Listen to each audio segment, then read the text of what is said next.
మన యొక్క పూర్వజన్మ సుకృత విశేషం చేత ఈ గురు పౌర్ణమి సందర్భంగా గత వారం నుంచి గత ఆదివారం స్టార్ట్ చేసినాం. ఈరోజు ఆదివారంతో లాస్ట్ అంత్యంలో ఈ పూట మామూలుగా పౌర్ణమి అంటే రాత్రి పూట ఎక్కువ చేస్తారు పల్లెల్లో, భజనలు, నాటకాలు, కథలు, వరదలు అవన్నీ కూడా. ఆశ్రమాలు రాత్రి పూట ఎక్కువ పెట్టుకోరు, సాయంత్రంతో అయిపోయా ముగించేస్తారు అని చెప్పేవన్నీ పగలే చెప్తారు. భజనలు చేసుకోవచ్చు, అప్పుడు విశేష కార్యక్రమంలో పెడతారు, సాంస్కృతిక కార్యక్రమం అది ఇది. కానీ ఆశ్రమం నియమాలు కాదు, రోజు పెట్టుకుంటే ఛాన్సులు అన్నీ వేపిస్తుంటారు. కానీ పొద్దుగల 10 లోపల అయిపోవచ్చు నేను చేసినాం. పనుకోటి తర్వాత అంటే సాధన ఇది వాళ్ళ పొద్దున్న లేచి కార్యక్రమం ఉంటాయి. అలాగా మనం కూడా అంతే రాత్రిపూటంగా పెట్టండి. ఎక్కడైతే భజనలు గిజనలు పెడితే అప్పుడు ఏం చేస్తారు, సత్సంగాలు పెడతాయి తెల్ల వాళ్ళు ఊళ్ళో ఉన్నప్పుడు రాత్రిపూట ఒక పక్క భజన జరుగుతుంటాయి, ఒక పక్క హరికథ ఉంటుంది, ఒక పక్క సత్సంగాలు ఉంటాయి, ఒకసారి ఇష్టాగోష్ఠి అంటే వాద సంవాదం ఉంటుంది. అట్లా 4-5 ప్లేస్లు అన్ని సపరేట్ వాళ్ళకి వాళ్ళకి పోయేటోళ్ళు మాత్రం యాభై ఇష్టం నేను నుంచే వాడు వచ్చి వారం తిరిగి వచ్చేటోళ్ళు వీళ్ళు ఇక్కడ. అది ఎప్పుడైనా చెప్తే వారి ఉంటుందో సరే జరిగినాయి అనుకోండి, అంత వేరే. ఇప్పుడు గురువు అంటే ఏంటి అసలు చూస్తా? గురువు అంటే వాస్తవం అంటే గురువు అంటే పరమాత్మ అని అర్థం. పరమాత్మనే గురువు, ఆయనే జ్ఞానస్వరూపుడు కదా, సర్వజ్ఞుడు, సర్వవ్యాపి, సర్వశక్తిమంతుడు. మనం ఏమేం చేయగలం, అంతటా ఉండేటువంటి వాడు, అంత తానైన పరబ్రహ్మ, అంత తానే.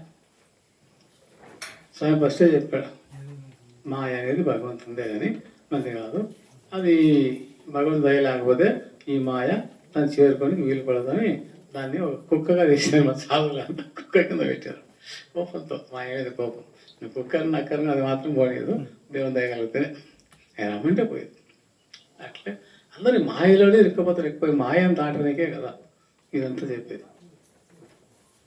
విషయాలకు లోను కాకూడదని మన స్వామి చెప్పే ఒక్కొక్క విషయంలో లోనై ఒక్కొక్క జాతి నశించిపోయింది. అలాగా మానవుడికి 5 విషయాలకు లోనైనాడు, ఎక్కడ బతుకుతాడు చెప్పండి, కష్టం. అందులో ఆ విషయాల్ని దూరీకరించాలి. అందుకే ధ్యానం ఏంటి, నిర్విషయం మనహ ధ్యానం అంటే ఆ విషయాలు చేసుకునేప్పుడే నువ్వు ధ్యానం చేయగలుగుతావు, నిశ్చలంగా ఉంటావు. లేకపోతే ధ్యానం కుదరదు, అభిసుకోపోతాయి. అందుకే ఇంద్రియాలు ఎవరు జయించుకుంటాడో ఆ ఇంద్రియాలకి వశపడితే దేవతల్లాగా సహాయం చేస్తాయి అని శ్రీకృష్ణ పరమాత్మ చెప్తాడు. ఎప్పుడైతే ఇంద్రియాలు నీకు జయింపబడలేదో, అవి చెప్పింటే నువ్వు వింటున్నావు అంటే దాంట్లో పోతున్నావో, అవి శత్రువులాగా బాధిస్తాయి. నువ్వు బయట శత్రువులు ఎక్కడ లోపల ఇంద్రియాలు శత్రువులు అయిపోయాయి. స్వాధీనం లేని ఇంద్రియాలు శత్రువులు, స్వాధీనంలోని ఇంద్రియాలు దేవతలు అని గీతలో చెప్పబడింది. ఓకే, తర్వాత ఈ గురు సాంప్రదాయం మొట్టమొదటి శ్యామూర్తి స్టార్ట్ చేసినారు అరవలో. అందుకంటే ముందు పరమశివుడు, అందుకే ఆయన ఆది గురువు అంటారు. ఆయన చెప్పిందే గురుగీత. గురుపురానికి గురుగీత ప్రాధాన్యం, గీతా జయంతికి భగవద్గీత ప్రాధాన్యం, ఇట్లా ఉదయం భాగవతం ఒకదానికి ప్రాధాన్యం, శ్రీరాల మీద రామాయణం ప్రాధాన్యం. ఒకదానికి ఒకటి ఉంది. ఈ గురువు గీతని మనం చెప్పుకుంటుంటాం అన్నమాట. ఆ పరివేశం చెప్పి చాలా గురు సాంప్రదాయం అంతా మొత్తం అందులో ఉంటుంది. చాలా విషయాలు ఉంటాయి తెలుసుకుంటే. గురువు అంటే ఏమో, శిష్యుడు అంటే వాళ్ళు ఎట్లున్నారా అసలు దాని విషయం పూర్తి చెప్పాలంటే గురువు చదవాల్సిందే. కానీ గురువు అంటే విన్నంత మాత్రాన శిష్యుడు అంటే అర్థం కాదు. వాళ్ళ శీతశక్తి వాళ్ళ ఇప్పుడు స్వామి చేతి ఎంత ఆశ్చర్యమైంది. ఇంత కష్టాలు ఉంటాయా, అయినా కూడా దాన్ని జయించుకొని దాన్ని తట్టుకోకుండా మెయిన్ దగ్గర. ఎందుకంటే మనం అనుకోనప్పుడు వైరాగ్యంతో వచ్చాడు, ఏం ఆశపడలేదు కదా, అందువల్ల ఆశకు లోను కాదు. ఆశకు లోను కాకపోవడం వల్ల ఈ సాయి కైలాసాశ్రంలో ఉపదేశం తీసుకోవాల్సిన దొరికింది. అది పెట్టేసిన లాస్ట్ ఆయన చెప్పాడు ఒకేసారి డైరెక్ట్ ఎక్కడ బ్రహ్మసూత్ర అన్నట్టుగా గరుత్మంతుడు హనుమంత స్వామి ఎగిరినట్టు ఒకేసారి విహంగ మార్గం అయిపోయింది. ఎక్కడ ఆశపడినవాడు ఏ దాంట్లో అయినా కూడా అక్కడ ఆగిపోయేవాడు. అందుకే లక్ష్యం అట్లుండాలి. ఎవరికైనా ఏది ఆగినా కూడా అట్లా ఒక్కొక్క మహాత్మ చరిత్ర ఒక్కొక్క రకం ఉంటుంది. లాస్ట్కేమో లక్ష్యం ఛేదించుకుంటారు. ఎందుకంటే ఇదంతా కూడా చేసి కొంచెం ప్రయత్నమే మనం చేసేది. మనం అది గొప్ప అనుకుంటాం, కానీ చిన్న ప్రయత్నం చేతనే భగవంతుడు అల్ప సంతోషానికి సంతోషపడి మనకి ఏం కావాలో ఇచ్చి అని ఆయన కాపాడుతూ ఉంటాం. కానీ కొంచెం పరిచయం లాగా ఉంటాం, మనం తొలగకూడదు. అదే పద్ధతిలో ఉండాలి, తప్పక సాయం చేస్తాం. ఆయన లాగా మనకేం తెలుసు, చాలా విధాలు ఉంటాయి. స్వామి చెప్పినట్టే మా చెప్పండి, నేను కూడా మద్రాసు ఒక చేపల మార్కెట్ పంపిస్తుంది దరిద్రంగా. ఎక్కడ ఉన్నాయో తెలియదు, నాకంతా కథ వేరేలే. భగవంతుడు ఎట్లా పెడతాడో చూడండి. తెలియదు కదా మనకు, అసలు తెలియదు కదా భవిష్యత్తు ఏందో ఎట్లా పోయాడు. అట్లా తిప్పి తిప్పి తిప్పి లాస్ట్ ఎక్కడ తెలుసుకుంటాడో తన ఎందే పెట్టుకుంటాడు. కోడి తన రెక్కల కిందనే పెట్టుకుంటుంది పిల్లల్లో, ఆహారం అన్నీ బయటకు వదులుతుంది, కానీ చూసుకుంటూ ఉంటుంది. కొంచెం గత కో అంటుంది, రాళ్ళు అంటారు, అన్ని రెక్కల కింద వచ్చేస్తుంది. ఏదో తన భాష దాన్ని అని మొత్తం చూసుకుంటుంది, కాపాడుతుంది. లాస్ట్ అన్నీ వచ్చేసరికి లాస్ట్ మళ్ళీ తీసుకొచ్చి దగ్గరే పెట్టుకుంటుంది. ఆ విధంగానే పరమాత్మ కూడా వచ్చిన జీవులు అన్ని తన నుంచి వచ్చిన జీవులు అసలే కదా. మళ్ళీ ఎక్కడ చేరాలని మళ్ళీ పరమాత్మనే చేరుకోవాలి. అదే కావాల్సింది. ఆ గురువు చెప్పేదంతా ఇది. మహావాక్యాలు కానీ అన్ని నీతులు చెప్పి ధర్మాలు చెప్పి లాస్ట్ జ్ఞానోపదేశం చేత జీవుని తరింపజేస్తాడు. ముఖ్యంగా అందరూ మనం తాను తెలుసుకుంటే కానీ ఎమోషన్ దొరకదు. అదే రావాల్సింది. పరమాత్మ శివపరమాత్మ చెప్తారు, కేవలం సేవయ. అందరికి అన్ని సేవ కాదు, సేవ చేసుకోండి. ఈ రోజుల్లో ఇప్పుడు జరిగే కాలంలో పెద్ద పెద్ద ఆశ్రమాలకి సేవ చేసేవాళ్ళు లేరు. సేవ అంటే దాని విలువ తెలియకపోవడం వల్లే వాళ్ళు సేవ చేయకపోతున్నారు. తెలిసిన వాళ్ళేమో చేసుకుంటున్నారు, దాని మీద తెలిసిన వాళ్ళు అయితే తక్కువ సంఖ్య.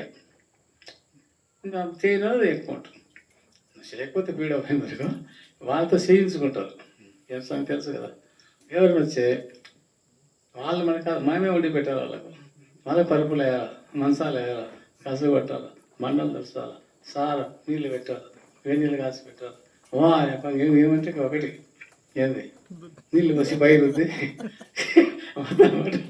ఇవన్నీ అవి కూడా చేసినాం అనుకో, చేస్తున్నాం. అట్లా తయారైతే ఎక్కడ ఇంకెవరు తప్పట్టారు. ఇది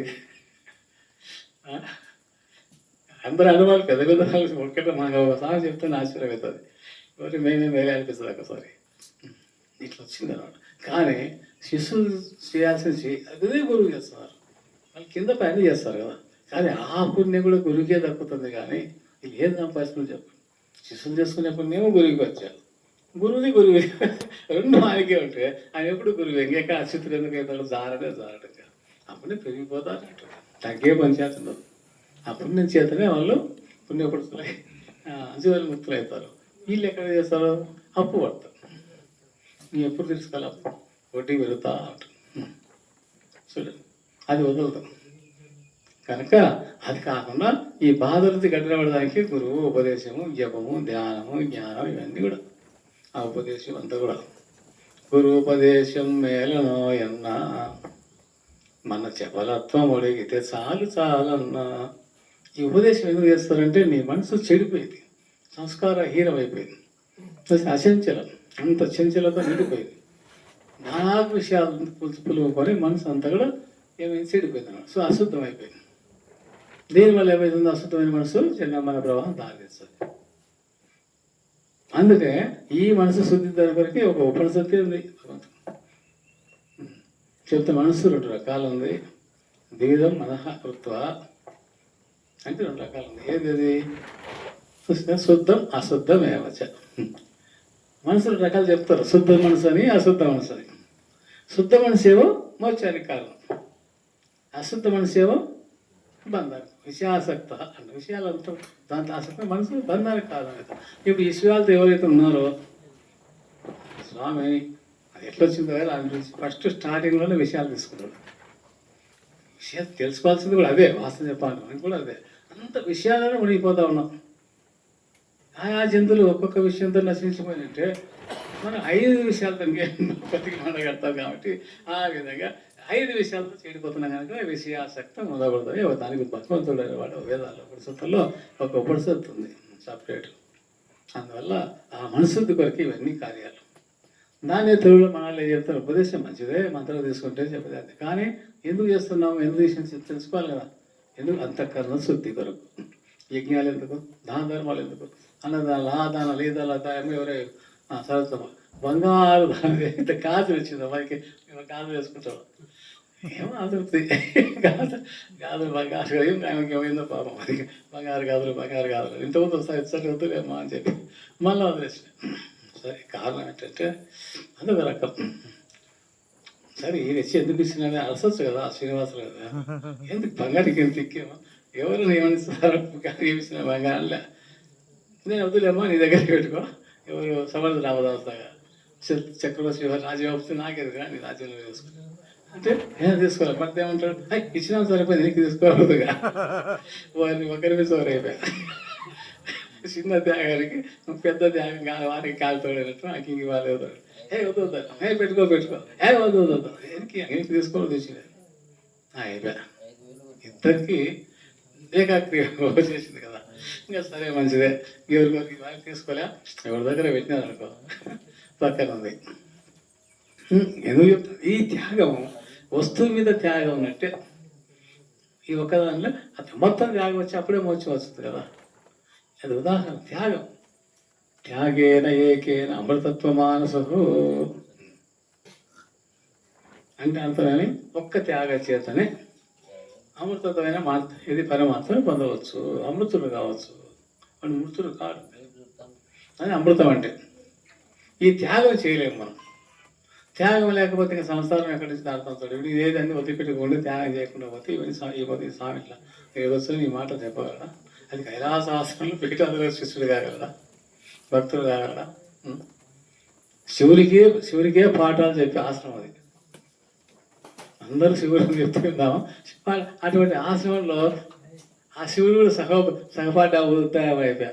అంటే మనతో పాటు చదువుకునేవాడు అయిపోయా.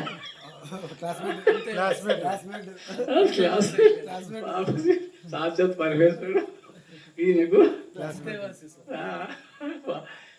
ఆయనతో పాటు చదువుకునేవాడు అయిపోయా. తోటి విద్యార్థులు మా గురువు ఒక దగ్గర ఆయన ఉంటున్నాడు, ఈయన ఉంటున్నాడు చెప్పేవాడు గురువు. కథ బాగానే ఉంది కదా. అయితే కథ చెప్పేటప్పుడు ఆయన నవ్వుకుంటా మామూలు గ్రామ్య భాషలో మంచి బాగా వస్తున్నాడు అనమాట. కానీ అందరు బాగా సంతోషంగా నవ్వుతున్నాడు. ఏం బాధపడలే. కానీ వారు 2 గంటల సేపు ఏకాగ్రత తిన్నారంటే అద్భుతమే కదా. కదలకుండా కూడా ఇంకా మనం చెప్పు స్వామి నేను చెప్తున్నా, మీరు ఇంకా చెప్పాలి మీరు వింటున్నారు. వద్దులే ఎవరు ఉన్నాడు ఎవరలే. సంతోషం అది కావాల్సింది. అట్లా త్యాగం ఒకటి. త్యాగం లేకుంటే కష్టం ఉంటుంది. ఎప్పుడు ఇది దాంట్లో వాడినారు ఏం చేస్తామని చెప్పు. మరి స్వామి కోట్లు యాడ్ చేసినాయి, కోట్లు వద్దని కదా అనుకో. వద్దని నీకే దేవుడు ఇస్తాడు అన్నట్టు. ఈ నాకెందుకు అయ్యా అని మా స్వామి అంటాడు. అయ్యా ఉందిలే ఉంచుకో. ఏమంటే నువ్వు ఎట్లా తినవు కదా, అది కదా త్యాగం ఉంది. ఎట్లా తీసుకోవు కాబట్టి నీ దగ్గర భద్రంగా ఉంటుంది. ఎవరికైనా ఇచ్చటం నాకు ఆ పని ఎందుకు మీరే పంచిపెట్టండి. కొన్ని ఆశ్రమాలు అట్లే ఉంటాయి. చాలా ఆశ్రమాలు ఉన్నాయి. కొన్ని మాత్రం సంపాదించుకుంటుంటారు, వచ్చిన వాళ్ళకి అంత సరిగ్గా చూడరు. కానీ కొన్ని మాత్రం సహజంగా వాళ్ళ జీవితం అంకితం చేసుకొని సాయం చేస్తుంటారు. అది పద్ధతి చూడాలి. అందుకే కొంత చూడాలి. చూర్చగానే మనకు రాదు. ఏదైనా చేయడం చేసేయాలా, చూడాలా. అప్పుడు మనకు కొంచెం తెలుస్తాయి కదా, మనం ఆ దారిలోకి వెళ్ళిపోతాం. ఉత్తరాదుల వైరాగ్యం ఎక్కువ ఉంటుంది, సాధువులకు ఎక్కువ మర్యాద ఉంటుంది. దేవతల కంటే కూడా సాధువులకి ఎక్కువ మర్యాద గురువు అంటే. దేవతలు ఉంటాయి కానీ అన్ని షోకేసులు ఉంటాయి ఇట్లా అని, మళ్ళీ వద్దలేస్తుంది అభిషేకాన్ని చేసేది. సాధువులు మాత్రం చిన్న సాధువు పెద్ద సాధువు సన్యాసి కూడా ఉంటే సార్ ఏవో పైసా సావాలంటే అటు అఖాడాలు వచ్చినాయి. పెద్ద ఆశ్రమాలు ఉన్నాయి. వాళ్ళంతా ఏకగ్రీవ అంటారు. వాళ్ళ బీజేపీ గెలిచిందంటే ఆ సాధు అఖాడ వల్లనే. సాధు అంటే ఒక ఏమంటాం, హిందూ మతం మనం, సనాతన ధర్మం మనం, వైదిక మతం మనం, ఒక సాధు సంతుల మనోభావం చేత వాళ్ళందరూ ఒక పద్ధతిలో ఉంటారు. మిగతా వాళ్ళకి ఓట్లు వేయరు. వాళ్ళు కొంత వేస్తారు దొంగతారు కనుక, కానీ ఎక్కువ శాతం వాళ్ళు వేస్తారు. అందుకే ఎప్పుడు అక్కడే సీట్లు వచ్చాయి వాళ్ళకి. మన దర్శనాలు వాళ్ళ మాత్రం ఎక్కడ వేయరు, సరిగా వేయరు. ఎందుకంటే మూర్ఖంగా నమ్మరు, గుడ్డిగా నమ్మరు, బాగా ఆలోచన చేస్తారు. ఇది ఇట్లా అంటే మతాన్ని మనం తక్కువ ఇక్కడ ఎక్కువలో పిచ్చి ఎట్లా మనకు తక్కువ అనమాట. మంచిగా ఎక్కువ చూస్తారు ఇక్కడ. అక్కడ ఎక్కువ అదే నమ్ముతారు మూర్ఖంగా ఏదైనా కానీ కాక. సరే, మొత్తం మీదనేమో ఇది భక్తి కూడా ఎక్కువనే ఉంటుంది అక్కడ. జ్ఞానం కూడా ఎక్కువ మహామందితో వేద పాఠశాలలు ఉన్నాయి కదా అక్కడ. నాకే తక్కువ కదా, ఇప్పుడు నేర్చుకొని వాళ్ళు పెట్టారు, అప్పటికి లేవు కదా అక్కడ. కంచి కామకాడ బయట వచ్చి చెప్పరు, వాళ్ళ వరకే చెప్పుకుంటారు, ప్రచారం లేదు. ఇది మలయాళం పుణ్యం కొంతవరకు బయటకు వచ్చిందని. ఇక్కడ ముందు ఏమంటే మనం నేర్చుకోవాల్సిందే, మన జీవితం తనే చేసుకోవాలి. తప్పకుండా గురువుని ఆశ్రయించవలసిందే. అయితే మతి ఎంతో గతి ఎంతో అని వానికి ఎంత ఉందో అంత అట్లే గురువు దొరుకుతాడు. అది శిష్యుడి యొక్క పుణ్యాన్ని బట్టి, మన సామర్థ్యాన్ని బట్టి, మన జ్ఞానాన్ని బట్టి, వాడు చేసేదాన్ని బట్టి చూసి అంతే గురువు దొరుకుతాడు, గురువే దొరుకుతాడు. లేదు పెద్ద గురువు దొరికినా అనుకో మనకి అంతే సాయం చేస్తాడు. చూసేదంతా అట్లే గురువు అట్లా తగినట్టు ఉంటాడు. అంటే గురువు బాగా మంచిగా పెద్దవాడు గురువు కూడా అట్లా ఉంటాడు, శిష్యుడు కూడా. ఈ గురు శిష్య సంవాదం వల్లనే అనేక విషయాలు తెలుసుకుంటాం కూడా. ఎప్పుడోసారి ఈ మార్గంలోకి వచ్చినాక ఇప్పుడు కొంచెం జిజ్ఞాస ఉన్నారు కదా, కొంచెం ఏమైనా ఉంటుంది కదా, రాకుండా అసలు రాదు కదా, అది పెరుగుతుంది.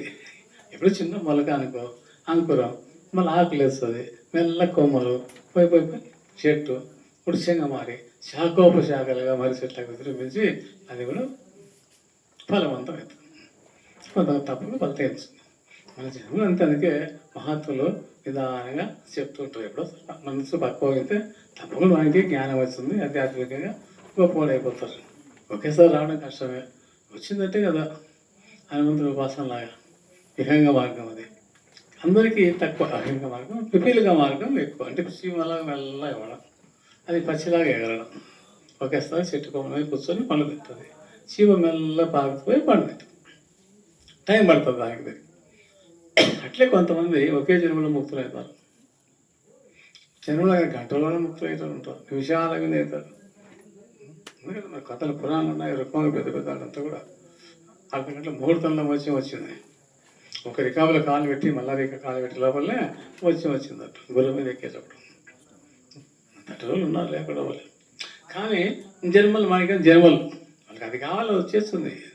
ఇది కావాలని లేనంత వరకు కాదు. స్వామి పార్వతి అడిగింది, ఇంతమంది భక్తులు వస్తున్నారే, ఇంతమంది భక్తులు ఉన్నారు కదా, ఇంకా మనకి ఏమేమి తక్కువ ఉంది, ఎందుకు నువ్వు దిగులు చేస్తున్నావు, బాధపడుతున్నావు అని.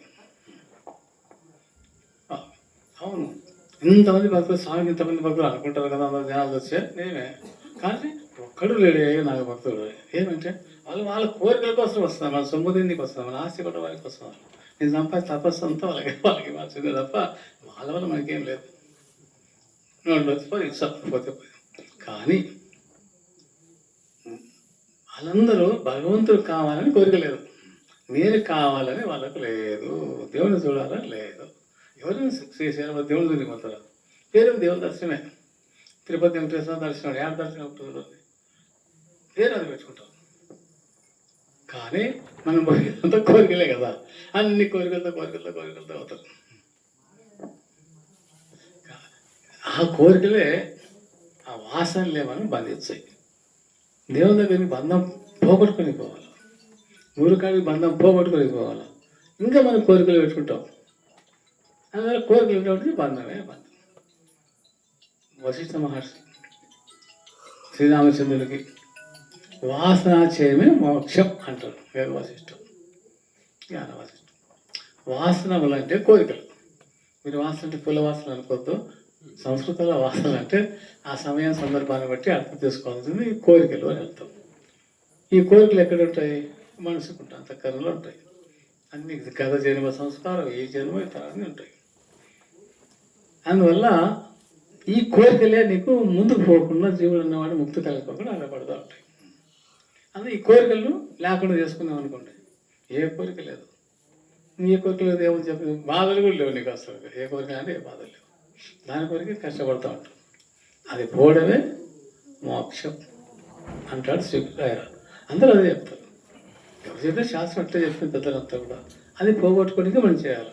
దానికి దాన ధర్మాలు కొంచెం పుణ్యం చేస్తాం, యజ్ఞాకాలు చేసుకుంటాం, పరోపకారం చేస్తాం. ఇది అంతఃకరణ శుద్ధి. అంతఃకరణ శుద్ధి కొరకే. మనకే 3 కరణాలు ఉన్నాయి. కరణం అంటే మళ్ళా కర్ణమయాన్ని కాకండి లెక్క. కరణం అంటే ఇంద్రియాలు 3 ఉన్నాయి భాగాలు. అంత మొత్తం కలిసి మన మానవ జీవితాన్ని 3 చేశారు. త్రికరణము శుద్ధి అని అంటే ఒకటి కాయం, శరీరం అంటే అనేక అవయాలు ఉన్నాయి కదా, అంత కలిపి ఒకటి. తర్వాత మన వాక్, మాటలు, ఎన్నో మాటలు మాట్లాడుతుంటాం, అంత కలిపి దాని సమస్య ఒకటి వాక్, ఒక భాగం. దీని అన్నిటికీ ఇంకోటి కారణం అంతఃకరణ అంటే మనసు. ఈ 3 మనసు అంటే అవి 5 ఉన్నాయి. మళ్ళీ జ్ఞాత, మనసు, బుద్ధి, చిత్త, అహంకారం, అంతఃకరణ అన్ని కలిపి మొత్తం మీద అంతఃకరణ పేరే పెట్టి అవే బలవం కనుక ఈ 3 కరణాలు ఉన్నాయి, 3 భాగాలు. ఇవి శుద్ధి చేయాలి. దోషం అనేటువంటిది ఈ 3 దానిలోకే ఉంటాయి. స్వామి ముందే చెప్పాడు, మల విక్షేప ఆవరణ దోషం.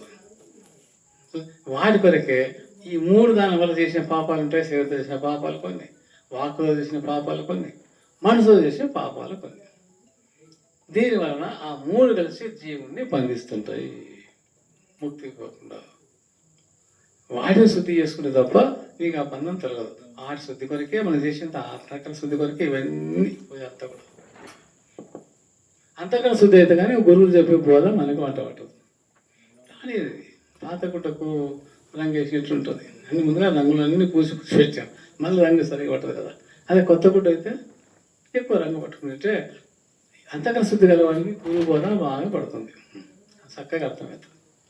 సంవత్సరం మునిగిపోయి కోరిపోయి మనసంతా కళావికలమైపోయి పూర్తి అశాంతి, టెన్షన్, ఒత్తిడి, భయంకర దుఃఖంతో అలసిపోయి చేతగా నిస్సాహుడైపోయి నిస్పృహతో ఉంటుంది.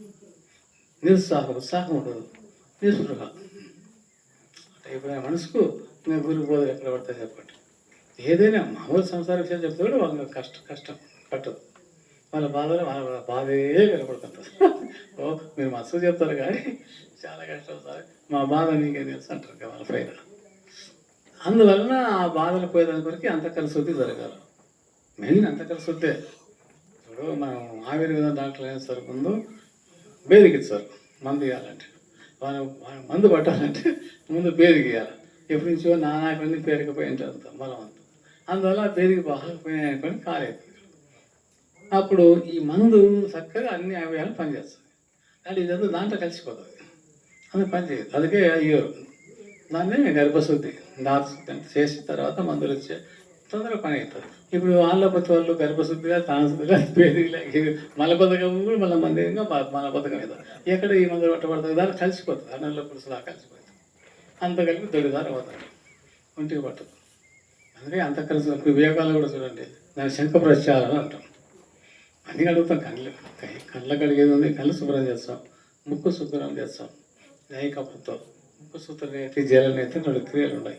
దానివల్ల ఈ ఊపిరితిత్తులు ఉన్నాయి, నాళాలు, శ్వాసనాలు అంతా శుద్ధి అయిపోతాయి. దాంట్లో ఇంత కఫం ఉంటుంది, కఫం అంతా పిత్తాలే కదా.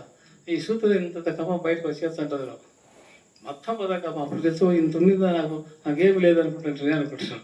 తీసి మా దగ్గరకు వచ్చి కూర్చోండి, ఆ సూత్రం నుంచి పెడితే మొత్తం బయటకు వచ్చేస్తాం. తల్లపాలు క్లీన్ అయిపోతాం. ఇందాక వచ్చిన భావన కూడా నాకు జలుబు సామె ఎందుకు వచ్చింది, ఇదే తీసేసిన అవి ఒక గంట పోగొడతాయని లేదు కదా.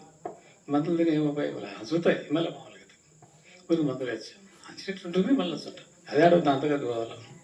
4 పరిచయం పడితే వారంగా ఎవరు తగ్గదు. కారణం అదే. ఈ ప్రకారం అప్పుడే పోతుంది కదా, క్లియర్గా నీట్గా. అట్లనే ఈ లంగ్స్ శుద్ధి సామాన్య కష్టంగా ఆంగపూస సచ్చిదాంగ బుస్స అని లాస్ట్ ఆ పుస్తకం చచ్చిపోతుంది కూడా. అంత అవసరం అని చెప్పు. ఈ సూత్రం అయితే జల్లి చేసుకుని సులభంగా వెళ్ళిపోతుంది. అప్పుడు బాగా చేసుకోవచ్చు, డాక్టర్ అవసరం లేదు, ఖర్చు కూడా ఉండదు. కళ్ళు కూడా శుద్ధి అదే అయిపోతుంది, శుద్ధి చేసి పెడతా ఉంటుంది. తర్వాత శరీరం మలబద్ధకం మొత్తం ఆకలి కాదు, దొడ్డికి రాదు, దానికి ఒక మందులు ఉంటుంది. ఆ మందు ఇస్తుంటే అదంతా క్లీన్ అయిపోతుంది.